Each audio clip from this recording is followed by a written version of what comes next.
Good morning, students. Today we will learn our subject science of class 9th, chapter 1st. Open the page number 6.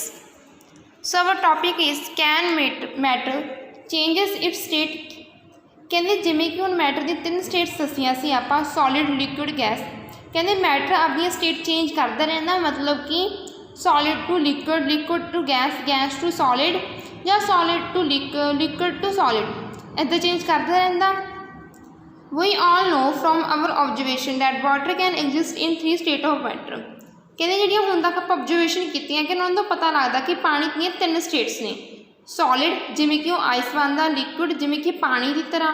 Gas ਜਦੋਂ ਕਿ ਉਹਦੇ ਪਾਣੀ ਭਾਫ ਬਣ ਕੇ ਉੱਡਦਾ water paper but happen inside the matter during this change of state ਕਹਿੰਦੇ ਕੀ ਹੁੰਦਾ ਗਾ ਇਹਦੇ ਵਿੱਚ ਮੈਟਰ ਦੇ ਵਿੱਚ ਜਦੋਂ ਉਹਦੀ ਸਟੇਟ ਚੇਂਜ ਕਰਦਾ but happens to the particles of matter during the change of state ਕਹਿੰਦੇ ਉਹਦੇ ਪਾਰਟੀਕਲਸ ਨਾਲ ਕੀ ਹੁੰਦਾ ਤਾਂ ਜੋ ਉਹਦੀ ਸਟੇਟ ਕੀ ਹੈ ਚੇਂਜ ਕਰ ਲੈਂਦਾ how does this change of state take place ਕਹਿੰਦੇ ਕਿਵੇਂ ਉਹਦੀ ਸਟੇਟ ਕੀ ਹੈ ਚੇਂਜ ਹੁੰਦੀ ਆ we need answer to this question is note it ਕਿ ਆਪਾਂ ਨੂੰ ਇਹਨਾਂ ਕੁਐਸਚਨ ਦੇ ਆਨਸਰ ਦੇਣ ਦੀ ਜ਼ਰੂਰਤ ਨਹੀਂ ਸੋ ਆਪਾਂ ਇਹਦੇ ਲਈ ਇੱਕ ਐਕਟੀਵਿਟੀ ਕਰਾਂਗੇ effect of change of temperature ਕਹਿੰਦੇ ਜਦੋਂ ਆਪਾਂ ਟੈਂਪਰੇਚਰ 'ਚ ਚੇਂਜ ਕਰਦੇ ਹਾਂ ਕਹਿੰਦੇ ਉਹਦੇ ਨਾਲ ਕੀ ਆ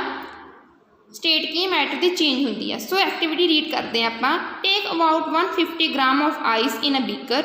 suspend a laboratory thermometer so that its ਵਲਵ is in contact with the ice ਕਹਿੰਦੇ 150 ਗ੍ਰਾਮ ਆਪਾਂ ਆਈਸ ਲੈਤੀ ਇਸ ਬੀਕਰ ਦੇ ਵਿੱਚ ਜਿਹੜਾ ਥਰਮਾਮੀਟਰ ਉਹਦਾ ਵੱਲਭ ਆਈਸ ਨੂੰ ਟੱਚ ਕਰਨਾ ਚਾਹੀਦਾ ਇਹ ਦੇਖੋ ਨੇ ਫਿਰ ਬਰਨ ਕਰਨੀ ਸ਼ੁਰੂ ਕਰ ਦਿੱਤੀ ਆ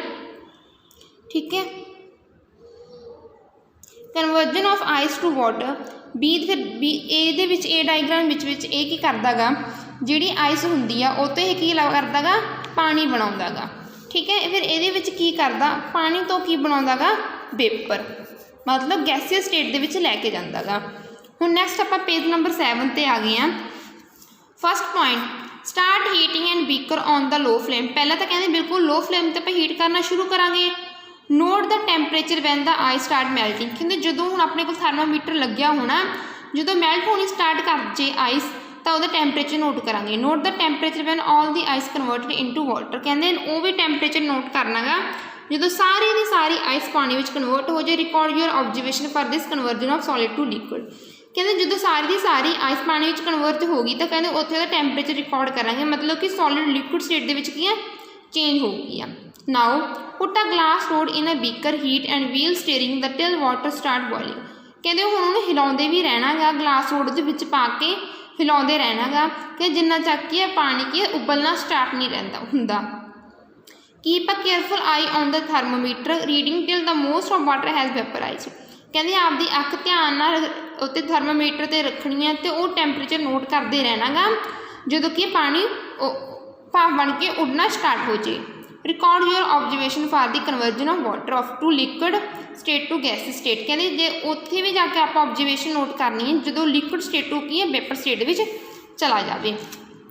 on increasing the temperature of solids the kinetic energy of particle increases ਕਹਿੰਦੇ ਜਦੋਂ ਵੀ ਕਿਸੇ ਸੋਲਿਡ ਦਾ ਆਪਾਂ ਟੈਂਪਰੇਚਰ ਇਨਕਰੀਜ਼ ਕਰਦੇ ਹਾਂ ਉਹਦੀ ਕਾਈਨੈਟਿਕ ਐਨਰਜੀ ਮਤਲਬ ਕਿ ਪਾਰਟੀਕਲਸ ਦੇ ਮੂਵ ਕਰਨ ਦੀ ਐਨਰਜੀ ਕੀ ਵੱਧ ਜਾਂਦੀ ਹੈ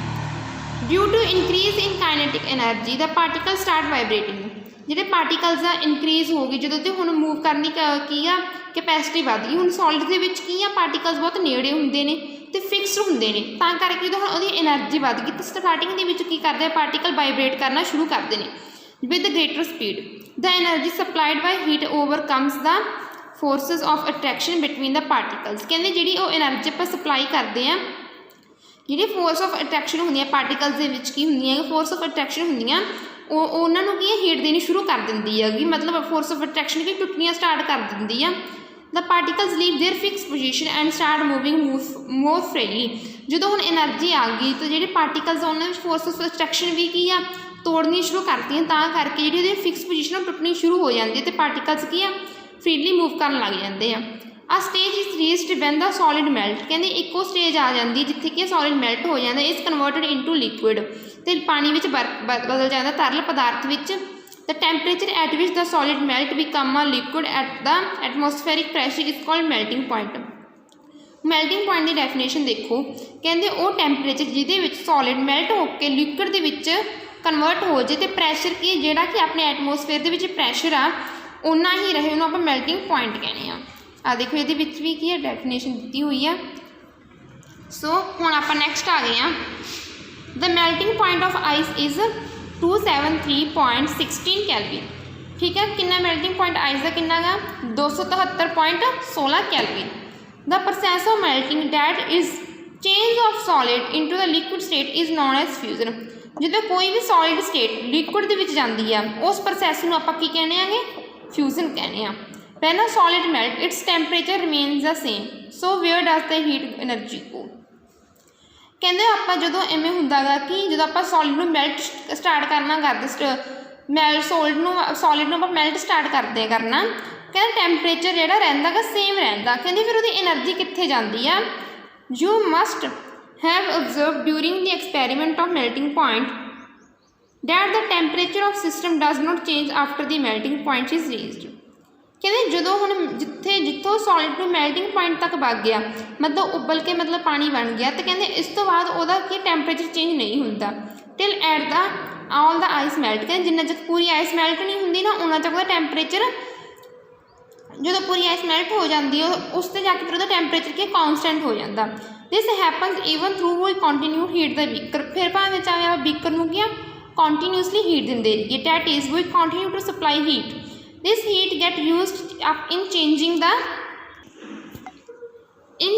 the state by overcoming the force of attraction between the particles. कहते जी ये वाली हीट होंगी हैगी पार्टिकल के विच, कहते पहली ही जी स्पेस होंगी हैगी फोर्स ऑफ अट्रैक्शन की हैगी वो उन्होंने तोड़ दिंदी है। As this heat energy is absorb by ice. कहते जो ये हीट एनर्जी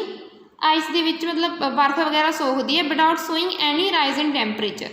फिर कहते जो ये जी होंगी मतलब कुदरत वो पहला तो सोख के पानी में आ जाती है, फिर जो ओबवियसली पानी बन गया तो फिर कहते कोई भी राइज टैंपरेचर के नहीं, मतलब कोई भी टैंपरेचर नहीं बढ़ पाता। It is considered that it gets hidden into the contact of beaker and is known as latent heat.